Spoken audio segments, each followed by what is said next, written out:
Morning, everyone. Happy Mondays. And after a week's break, welcome back to the News Agenda with me, Fleet Street Fox. And today I'm joined, morning, Better for Britain. Today I'm joined by the Mirror's online political editor, Dan Bloom. Now, this is the People's Paper review, so we want you to get into the comments, ask us your questions. We can't answer them all, but we will answer the best ones. And those who do particularly well may well get the News Agenda mug. I've got one, Dan's got one, you want one. So get into the comments and tell us whatever's on your mind. We'll do our best to help. Morning, Mike. Now, so what have we got today? Well, the Mirror has splashed on something which I suggest you don't look at too closely if you've only just had your breakfast, which is an Arctic fox with only one eye, deformed paws, who's also fairly overweight by the look of it. Morning, Jackie. In the bare wire cage with no floor, which has been its home since it was weaned, probably. Now, this is one of thousands of cages in 3 fur farms that were visited by the Mirror's environment editor, Nada Farud, in Finland. 2 of those 3 boast the highest possible welfare standards.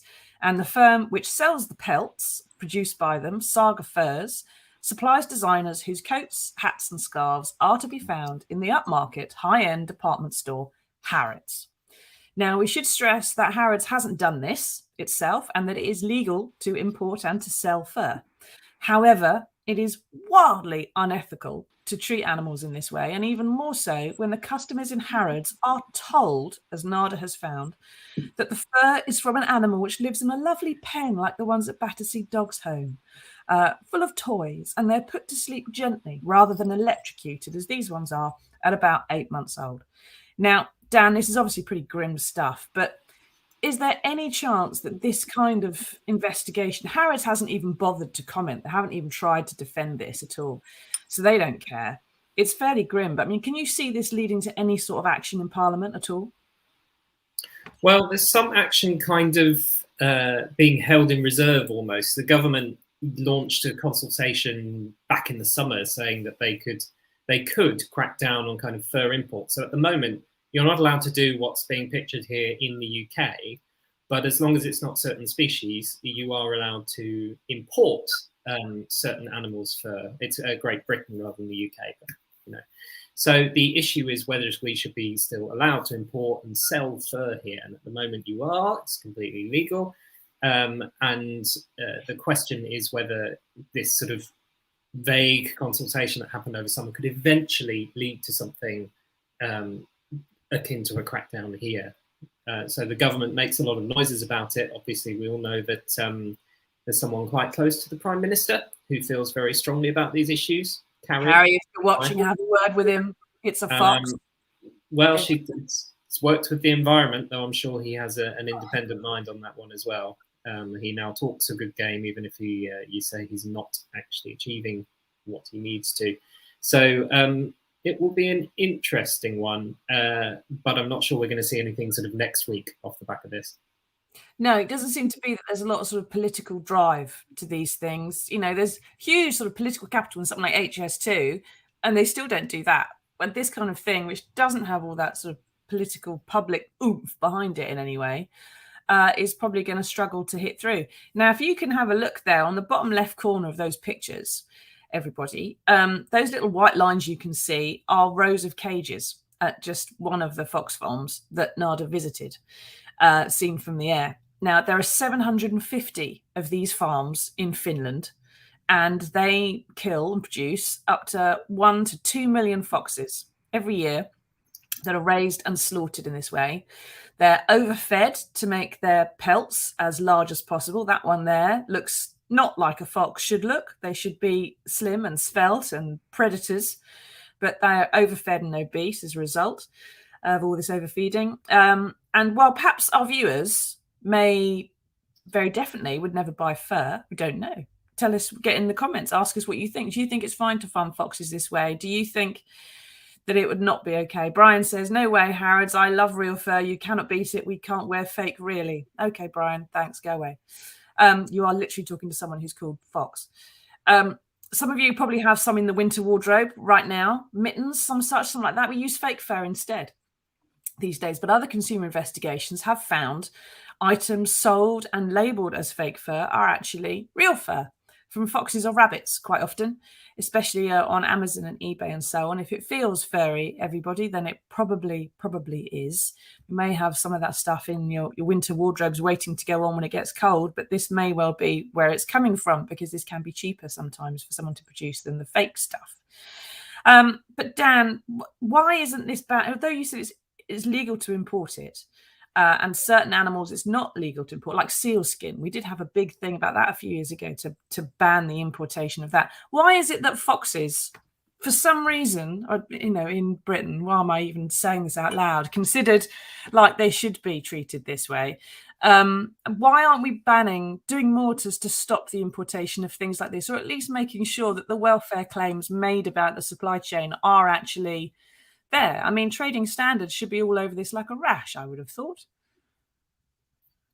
Well, I suppose it's one of those things where it's difficult to verify welfare standards of something that is brought in from abroad. We see this with all sorts of things, clothing from Bangladesh and that kind of thing, where you see assurances that everything is above board, and then we send an undercover reporter to a workshop or to something like that, and you find that actually the claims that are being made at a corporate level might not stand up. So it's one of those things that's as much about enforcement of the rules as the actual rules. And then obviously there's the question of whether we actually ban fur imports, and that one is kind of ongoing, isn't it? I mean, unfortunately, you can see I'm not the biggest fashion icon in the world. So I'm not sure how to advise, though. Obviously, the fashion I'm instinctively on your side if you're fighting for your protection. Thank you, mercifully. But it's the fashion icons. It's the people who are likely to wear this. I mean, Harrods isn't going to do anything about it, nor will Saga Furs. They're not going to do anything about the little furry pom-poms on hats there if the customers keep on buying it. The royal warrants were taken from Harrods some time ago. Thanks to Mr. Al-Fayed.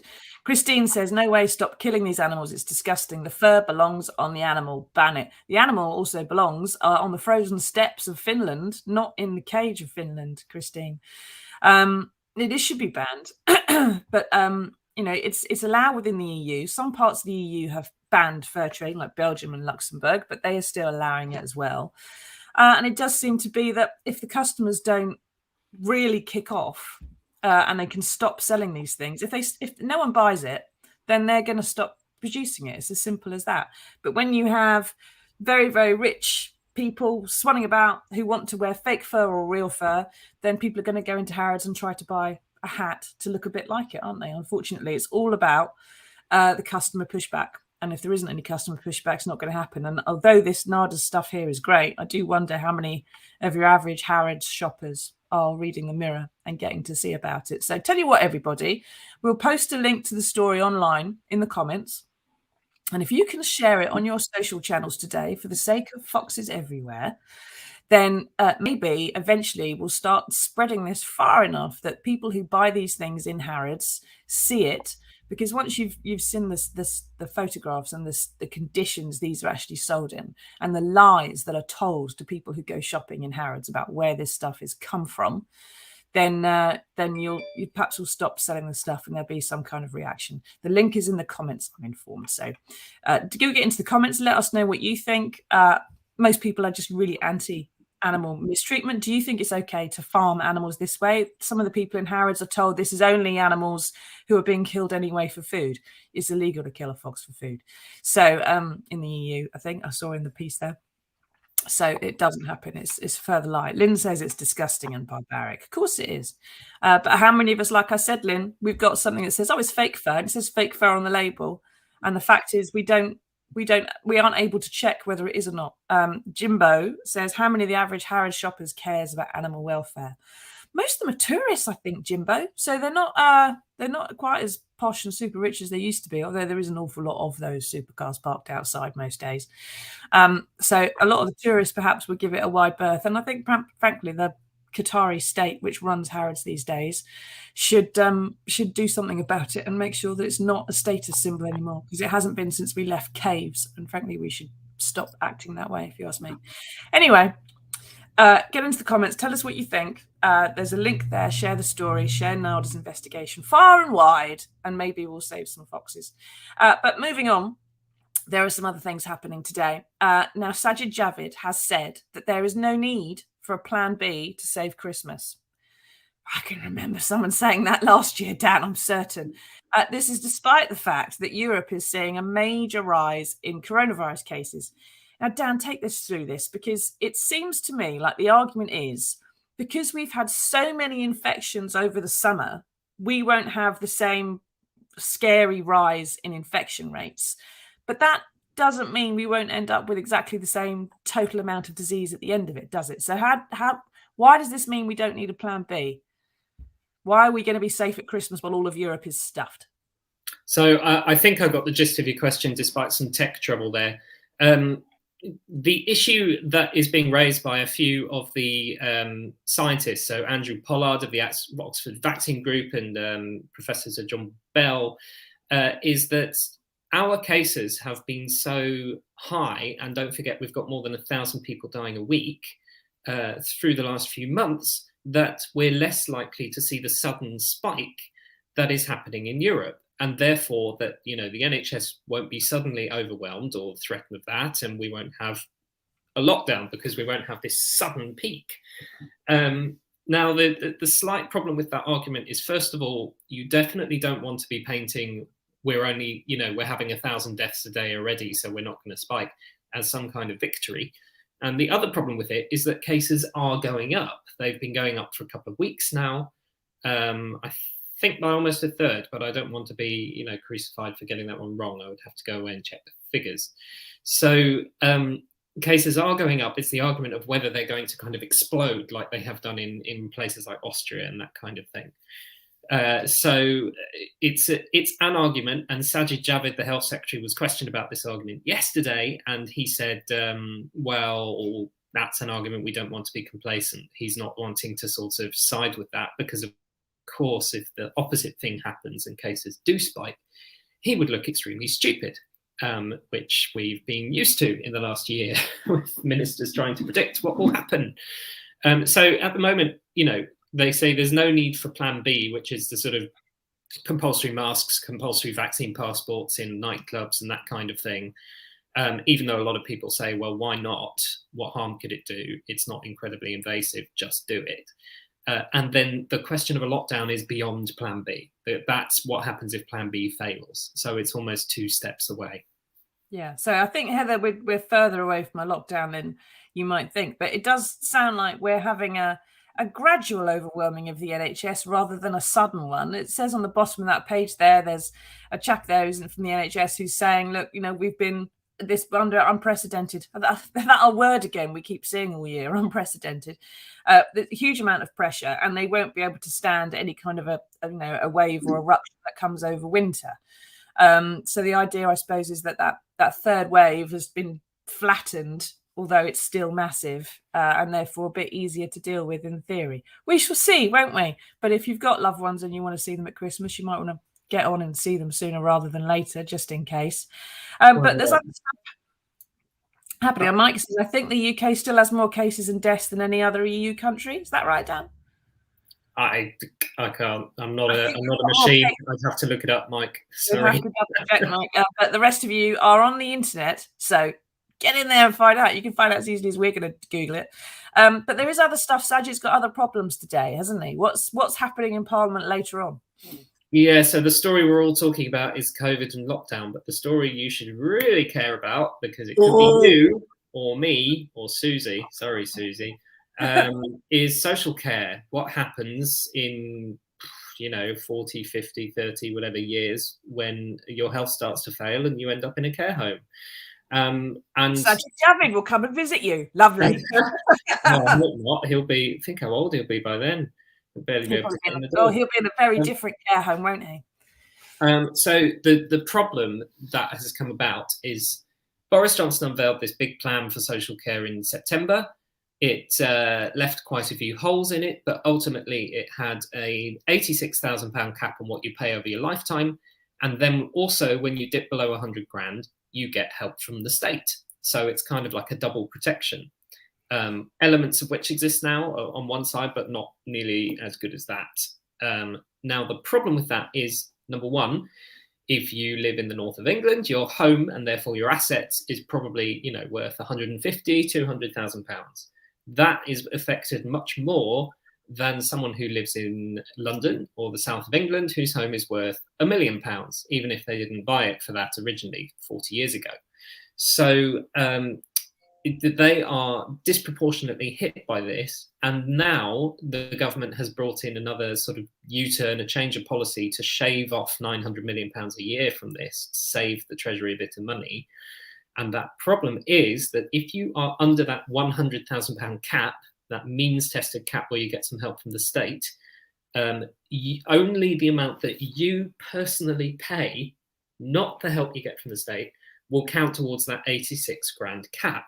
So it's all quite complicated, but essentially it means that if your assets are worth about £100,000 or just over, you are now much worse off than you would have been under the plans that were proposed until last week.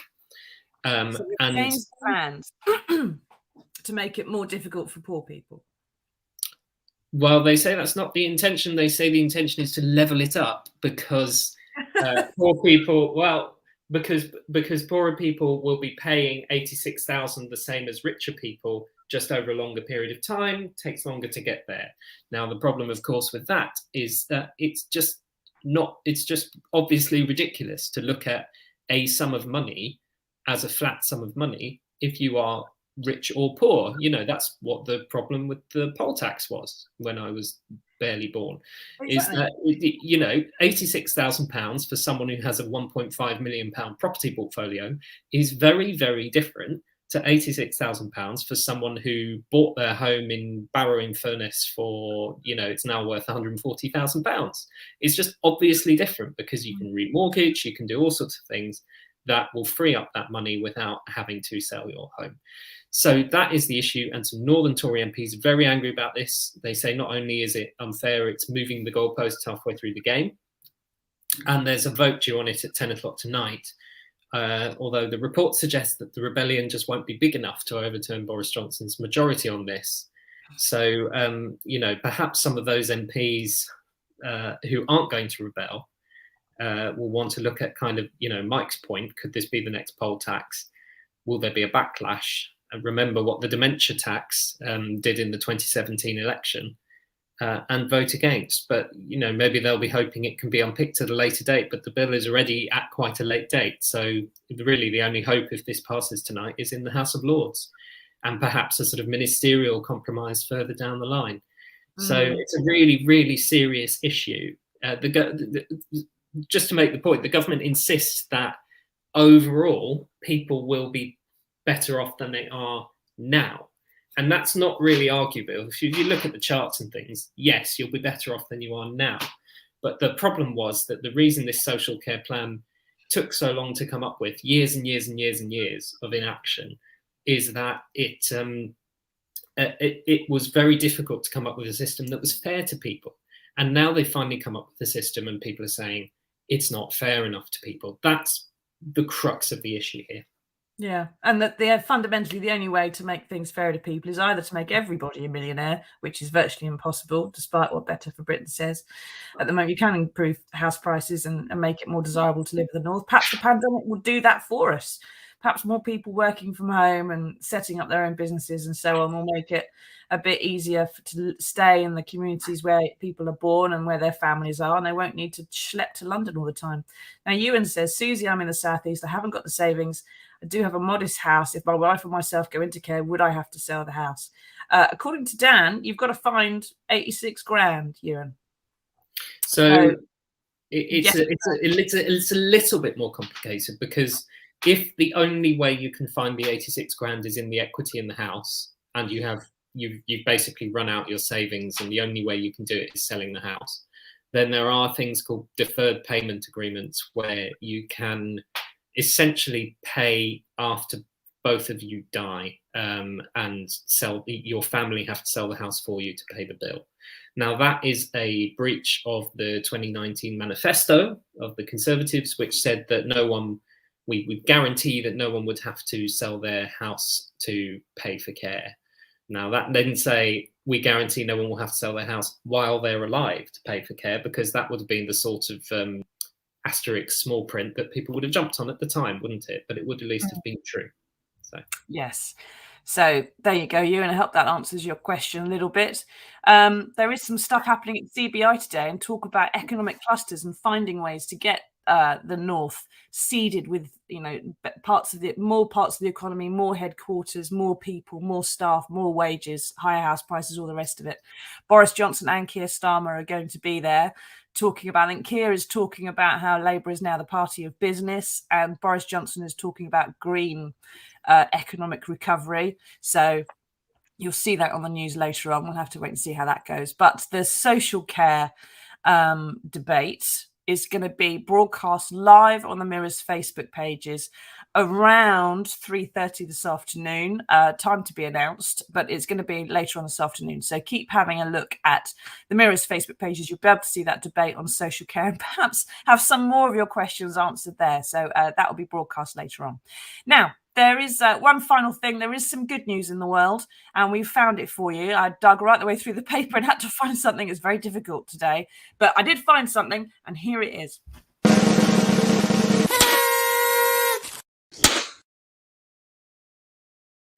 Now, it's going to be a bit of a rotten Christmas for a lot of people, unless you're an HGV driver, of course, because all the costs are going up.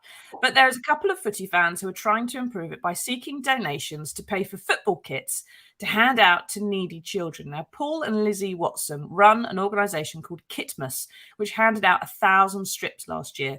They wanted £10,000 to do a better job this year, and they have already bust through that target. They're now at 13 grand.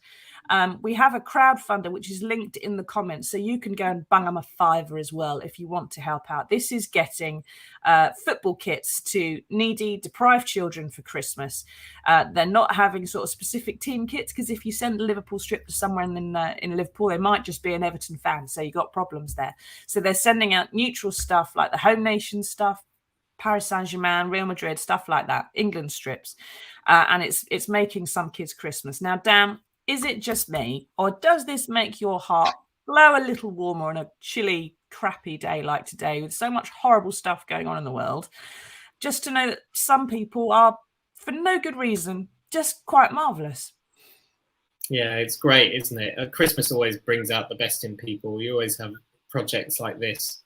It kind of shows who we really are. And I have to say, as the one kid in school who wasn't into football, I would have been a bit amused if I've got it. But if I got the kit, but all my mates would have been so thrilled.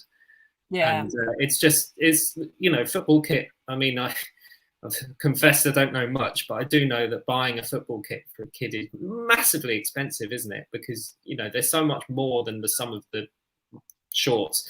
If you know what I mean. And of course, for children as well, they every year you buy them a football kit. Next year they've outgrown it. So well, you could do what my parents did with my PE kit and just buy it, 10 sizes too big, and then you never grow into it because you're too scrawny. Yeah. We had to have a discussion at school today as to why she had black trainers and all the other girls had pretty patent leather things. And I said, you can't smash the patriarchy in pretty shoes. You've got to have robust shoes if you're going to do that. But thank you, everyone, for taking part. Thank you, Dan, for explaining all that stuff on social care for us.